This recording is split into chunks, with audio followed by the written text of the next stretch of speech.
What is up, everybody? Welcome back to another edition of Shot 3 from the Tee podcast, part of the Osmo Golf podcast series. I'm your host for it, Jason Roslin, at DFSGolfer23 on Twitter, if you haven't already found me there.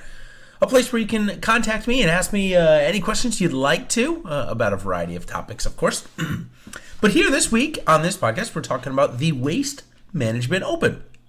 One of the best non-majors, non-WGC events of the year. It always brings one of the strongest fields of the year because it's one of the most well-attended events. I would say close to 250,000 people are going to come through here on these next 4 days. Not next 4 days, I should say Thursday through Sunday. Really looking forward to it. It's a great event, a really nice venue at DPC Scottsdale. I've been to the tournament a couple of times when I lived out in Arizona for a little while. So a really fun event. The 16th hole, of course, provides some dramatics, as I mentioned last night on the pod. So this pod, if this is your first time coming, normally I'm joined by Matt Jones at Matt Jones TFR on Twitter. But this night, it was a little scheduling snafu by me. I totally forgot somebody was coming into town, and it was a little too late to get Matt on. So he passed me over some of the plays of the statistics that we talked about last night. That we'll, of course, go over towards the end of this podcast. And normally we have a bunch of field changes, and we have at least a couple of Monday qualifiers that, I need to talk about. So, but this week it's really going to be about the major medical extensions. So, of course, that'll come up in our field changes segment, which is the segment second. But the first segment is where I go over the prices that I had from last night, and, of course, match them up with the real prices from DraftKings. So without further ado, let's go on to what I had last night. What I guess: Rahm 11.7, JT 11.6, Xander 10.5, Webb Simpson 10.3, and Matsuyama 10K. Really came out to, I gotta be honest, I actually got 4 of 5 in the correct position. I got Webb Simpson's price dead on. So I had a pretty good, all in all, a pretty good go of it. Rahm came in at 11.4, JT at 11.2, so maybe I was a little high on those guys. Probably because the ownership was down on them last week, and maybe DraftKings says we don't have to price them that high. Who knows? Well, that'll get tested this week for sure. But it was Ricky at 10.5 instead of Xander there at 10.5. They totally flopped their prices on what I thought they would be, as Xander comes in at 9.9 and Ricky at 10.5, even though both of them missed the cut. Obviously, DraftKings likes course history. They always factor that into their model, or so it seems. So again, overall, I'll give myself a solid B+ here, maybe an A-. You know what? I didn't get all 5 right, so that's got to be a B+. But the fact that I got all the positions correct, other than Ricky and Xander, it's a pretty good grade. Maybe I'm starting to get the hang of this a little bit. All right, so let's move on to our second segment of the Shot 3 from the Tee pod, which I do. All in all, I probably do about 4 segments if you include, of course, the normal one with Matt there. Again, about 20 minutes roughly. Sometimes it goes a little longer when I have Matt on and somebody else to talk to. Of course, because I get bored of listening to myself talk, even when I'm doing these. So this will probably be about 20 minutes today, maybe a little bit shorter than normal. Of course, there's not as much field changes as well. So let's go into the sponsor exemptions. Okay, moving into the sponsors exemptions. Sorry there, I just had to pause for a second and make sure my notes were all in the right place, and they are. So sponsor exemption. Victor Hovland gets one. He actually wouldn't have got it through his Korn Ferry Tour status. So, however, he's in the category in which he's allowed unlimited sponsor exemptions based off of that. So he gets one. Harris English is also in similar category. Sebastian Kaplan gets one after playing very well last week. Top 21, or top 25, I should say. Then the last one, really cool story here. Kyle Westmoreland. He's an Air Force captain, and he's now been playing professional golf. He got a couple of starts. In fact, he played at the military tribute at the Greenbrier. He did miss the cut there. Played on a couple of tournaments on the web.com, Korn Ferry Tour last year. Made the cut in a couple of them as well. So Kyle Westmoreland, definitely a great story and something to keep an eye on.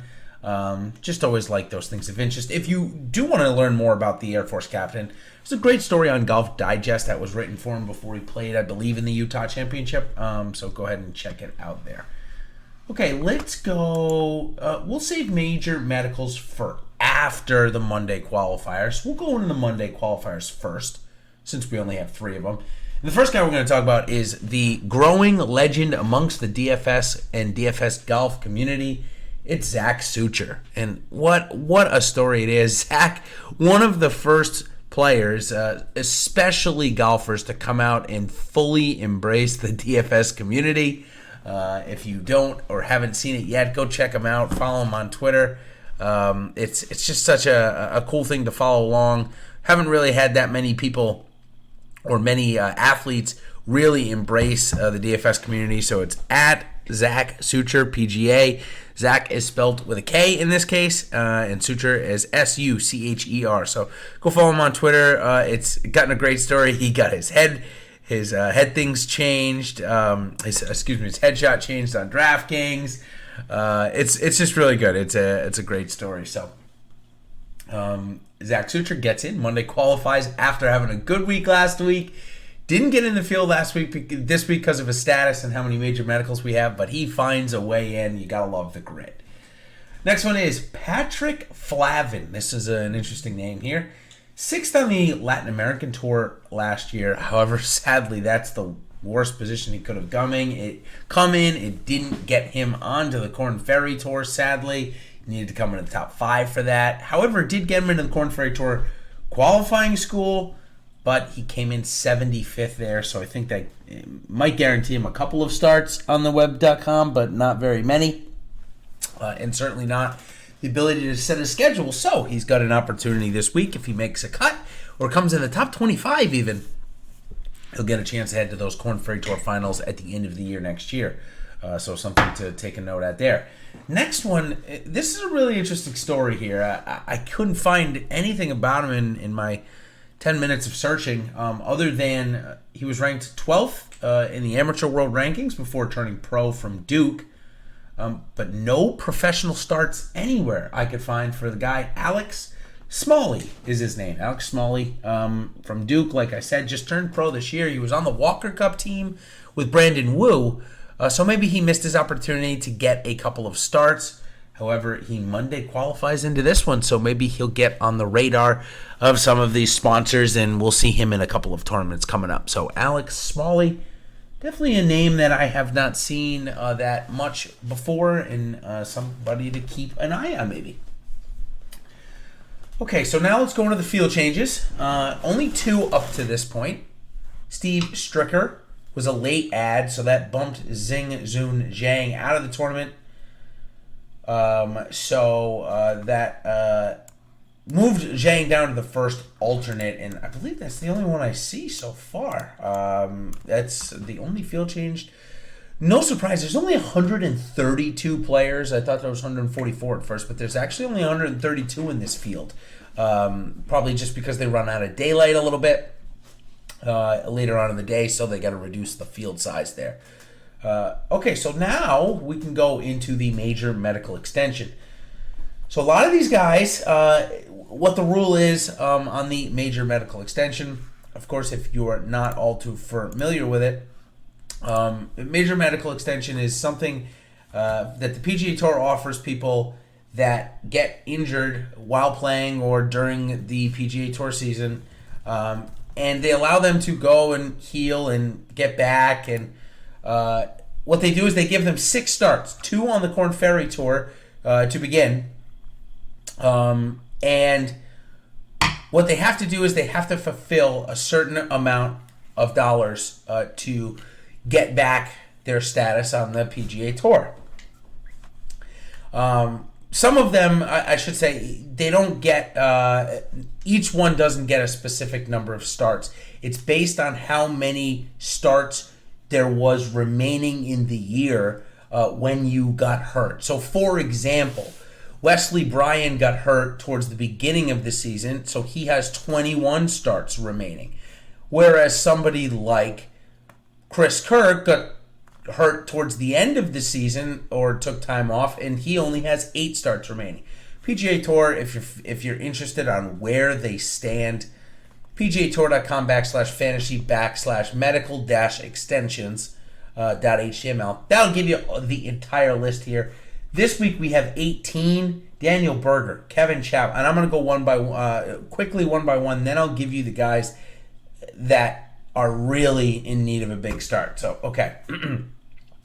And what I mean by in need of a big start, if they don't fulfill the requirements of the major medical extension, they get bumped down to a different priority category, as major medical is above most of these. They'll get bumped down to wherever they finished FedEx Cup last year, or if they're a past champion, they'll get bumped down to past champions category. So certainly you want to fulfill that. You want to be able to control your own schedule and destiny, and they're just, like I said, not really. It's tough to be able to do that. So I'll run down the list one by one, then I'll tell you the guys that don't have many starts. So Daniel Berger, Kevin Chappell, Chris Kirk, Kevin Stadler, Charles Schwartzel, Luke Donald, James Hahn, Sean O'Hare, Jamie Lovemark, Grayson Murray, Hudson Swafford, John Ha, Sung Yul No, Brandon Hagee, Colt Knost, Trey Mullinax, and Greg Chalmers. Okay, so now we go to the number of starts remaining. Trey Mullinax, who's in the field, has 1 start remaining, and he needs 112 FedEx Cup points to fully fulfill it. 112 FedEx Cup points is roughly a top 20 somewhere in this field. I'll give you the exact point distribution here in just a second. The next one that we'll talk about, though, Colton Knost, he needs 320 points. That's roughly a second place or a win. So Colton Knost looks like he might be doing a little bit more TV time. A couple of more guys that are in this field. Luke Donald is using this start. He needs 207 points. So 207 points. He's going to need a heck of a finish, somewhere like a tie for second. So 110 points, 100 points is a 6th place. So that's what Mullinax will be looking for, something in the top 10 in this field. Let's see who else we got that doesn't have that many starts left. Hudson Swafford has 3 remaining, and he needs 1 top 10 in those 3 to get across the line. Let's see, we got a couple of others. Chris Kirk has 8 remaining, so he's got plenty to go. Let's see, Kevin Chappell's got plenty to go as well. Just looking for guys. Brandon Hagee, there's one. Brandon Hagee has 309 points remaining, so he's going to need like 2 top 10s. Brandon Hagee has got a long way to go. And Grayson Murray just needs 1 top 10. He's got 5 starts left. So a couple of guys that maybe don't have that many starts left that are in a position this week to earn some points. So thought I'd go over a couple of names there. We're always looking for that extra motivation. We know extra motivation is, them really grinding over that par on 18 to make the cut versus maybe a guy that is not in jeopardy of losing his card and, may not try to grind out those last 2 or 3 pars to stay on the cut line. So, I wouldn't put too much stock in it, but I wouldn't completely write it off either. Okay, so we're done with the field. The field changes. We'll move into some opening odds discussion where I give you 3 quick names at different prices, and then I'm going to finish it up with some statistical things that I found for this week, and got a couple of names that I got passed over from Matt, and then we'll end it on that note. So because I don't have Matt to talk to, probably going to be a little short one, 18 to 20 minutes here. Okay. My opening odds and salary. So if you are a frequent visitor of the Osmo Golf content, you would have seen on the show last week, and we made it a big point of discussion, Ben and I, about how hard Torrey Pines was comparatively to some of these other golf courses that they've been playing this year. And we were both nervous, and I brought it up to Ben how nervous I was, and he concurred with me about how nervous we were about Scotty Scheffler playing on a hard golf course. That ended up coming to fruition as he shot, terrible on the hard course and ended up missing the cut. Well, this week, this golf course is not nearly as hard. The rough is not nearly as penal. And yet he's up 50 to 1, whereas last week he was 30 to 1. Gotta love those odds. Gotta love that retractment, especially on the golf course this week that suits him, in my opinion, much better. Another guy that missed the cut last week, and of course that may not be that suited for him. A guy that's already lost twice in playoffs this year. It's Xander Schauffele at 18-1. And then my long shot is Corey Connors, 80-1. Corey has put a string of good golf together, and I felt 80-1 was quite high, especially when you can get some pretty good odds there on each ways. You can get somewhere around the 10-1 for a top five, and then of course 8-1 on a top 10. Ooh, excuse me, a little cough there. So those are my three opening odds. Xander at the top, Scotty Scheffler in the middle, and Corey Connors as the long shot. I think those are a good starting point.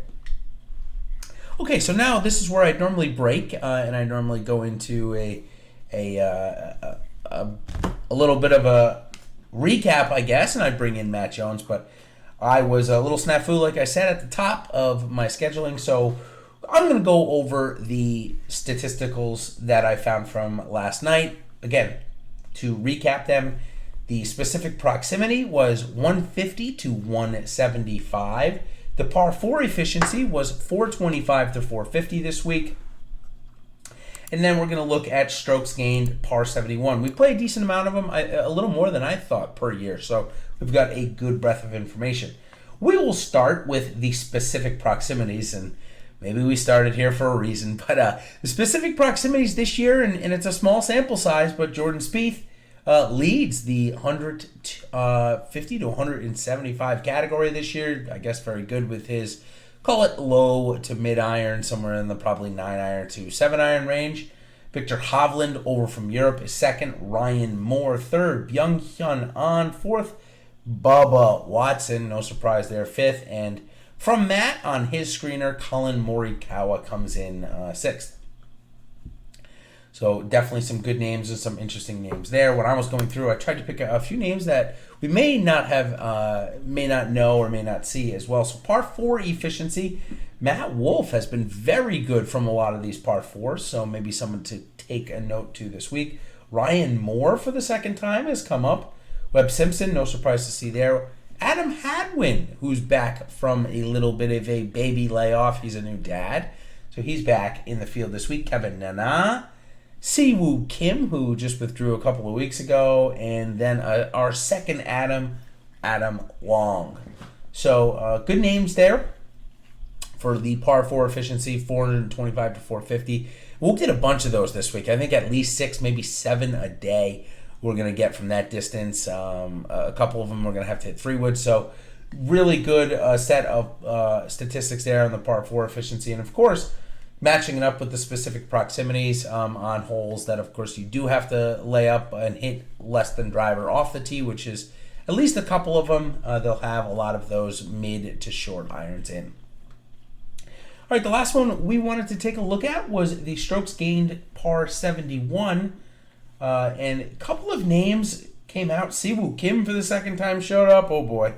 I don't know how much we want to go down the Siwoo Kim path, especially with the withdrawal in his last tournament, and shot at just the worst round we've seen in a very, very, very long time, at least a couple of years, maybe even close to 5. Then we've got a couple of more names maybe we can trust. Russell Knox, Jason Kokrak, and Matt Kuchar. I guess Kuchar is very interesting this week. I'll be interested to see what gamers do with him coming off the win in Singapore. Jason Kokrak had a nice bounce-back week, and then Russell Knox has just been quietly had a pretty good start to the season, pretty consistent. Then the last name that I thought was maybe quite different or we haven't seen yet is Scott Piercy. Scott Piercy seems to excel on these par 71s for whatever the reason may be. Okay, so I think, like I said, normally this is about 25 minutes, so maybe just about 5 minutes longer, but because it's just me talking here, there's probably just maybe not as much filler time, or as, of course, when you only have one opinion, it goes a little bit quicker. So I'll take this time to tell you that if you're not already on the Osmo Plus side, an Osmo Plus member, you get, on that side, you get all of my picks, all of Ben's picks, all of Alex's rankings, projections, ownership projections, and so much more, of course, Fantasy Cruncher and the like. So great time to join. We've got golf is really just starting to kick into high gear. We're starting to see those 6-figure prize pools every single week for first place. Plus, we're starting to see $500,000 guaranteed in that big contest in the $5. So, golf is really starting to pick up. I know it is Super Bowl week, and after this week, though, we won't have much more football at all until the XFL starts, and I'm sure people will want to be tuning into golf at that time to transition. So if this is your first time listening, thanks so much for joining. If this is your usual, we'll call it Tuesday morning commute, I thank you so much for joining me and hope to see you again next week. And I will leave it off with joining Ben and I on Wednesday night at 8:30 for our live Before Lock show. We'll go over a bunch of stuff, including the weather and field and the like. So until then, everybody, thanks for joining, and we'll see you next time. Cheers.